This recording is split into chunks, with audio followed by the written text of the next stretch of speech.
আচ্ছা বড় বড় গুলো বাইসা রাখেন, যেগুলো রান্না হবে। এই যে বড় বড় রান্নার লিগে রাখতেছি, আর বাকিটি ফ্রিজে উঠাই রাখছি। এই যে 5টা রাখলাম রান্নার লিগে, আর বাকিটি থলির মধ্যে তুলে রাখতেছি ফ্রিজে থুম।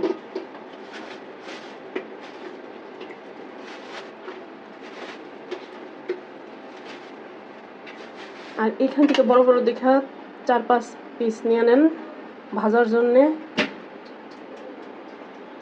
4টা 5টা বাকিগুলো পরিশোধন করেন। মাছ বাকি উঠাই রাখতেছি।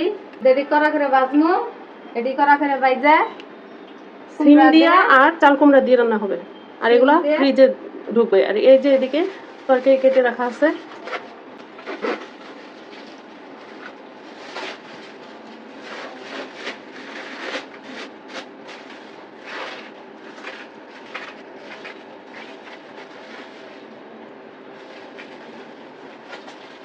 তিনটাই একসাথে নিয়ে আসেন। এই যে দেখেন কি সুন্দর সুন্দর ডিম, এটা হচ্ছে পাবদা মাছের ডিম। এই যে দেখছেন কত সুন্দর, এটা আপনারা দেখে উত্তর দেন। এটা কিন্তু পাবদা মাছের ডিম। এই যে কই মাছের সাথে রান্না করব হলো এই জালি কুমড়া, আর আনা হয়েছে সিম।